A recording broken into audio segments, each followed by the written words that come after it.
কথায় আছে, ভাগ্য যদি আপনাকে সাথ দেয় তাহলে কোনো অসম্ভবই অসম্ভব নয়, সবকিছুই সম্ভব। Hello, this is Saad. Welcome back to my channel again.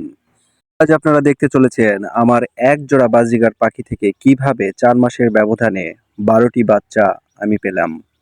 আমার বাজিগার পাখি পালন শুরুটা খুব একটা সহজ ছিল না। আমাকে অনেক চড়াই উতরাই পার হতে হয়েছে। মাঝখানে আমার অনেকগুলো বাজিগার পাখি হয়ে গেছিল। আমি সেগুলো সব বিক্রি করে দিয়েছিলাম।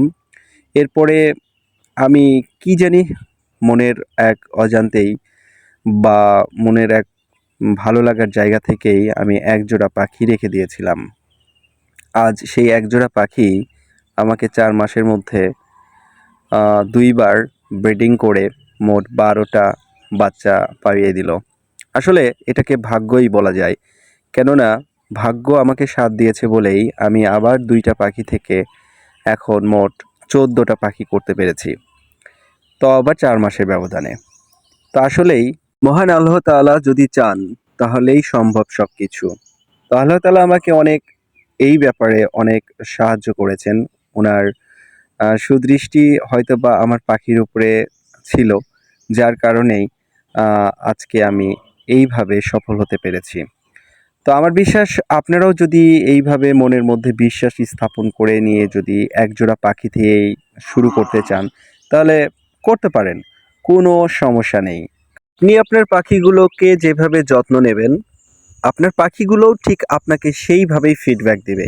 এটা আমি বুঝে গেছি। সো আপনারা দেখছেন বাচ্চাগুলো কত সুন্দর, কত হেলদি হয়েছে। এর মধ্যে আপনারা যে সাইজগুলো দেখতে পাচ্ছেন, এই সাইজগুলো বিভিন্ন রকমের সাইজ হওয়ার কারণ হচ্ছে একটাই। পাখিটা নির্দিষ্ট সময়ে যখন ডিমগুলো দেয়, এই ডিমগুলো দেওয়ার মাঝখানে তাদের গ্যাপ থাকে ২ দিন বা ৩ দিন। কোনো ক্ষেত্রে বেশিও লাগে।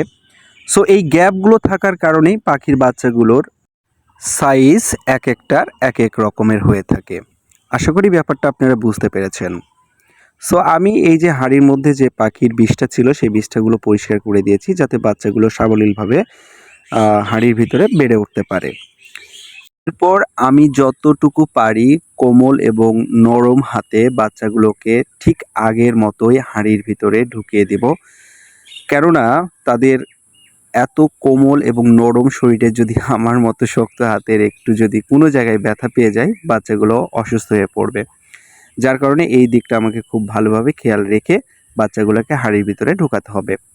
তো আমি যতটা পেরেছি যথাসাধ্য চেষ্টা করে তাদেরকে হাঁড়ির ভিতরে ঢুকিয়ে দিয়েছি।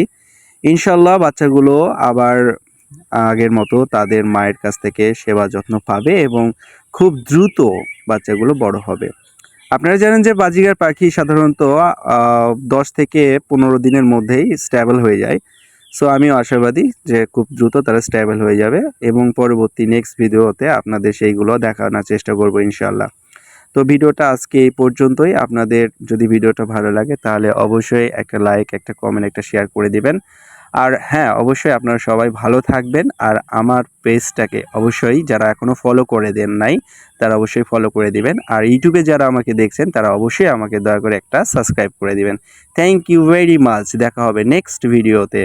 বাই, টাটা, আল্লাহ হাফেজ।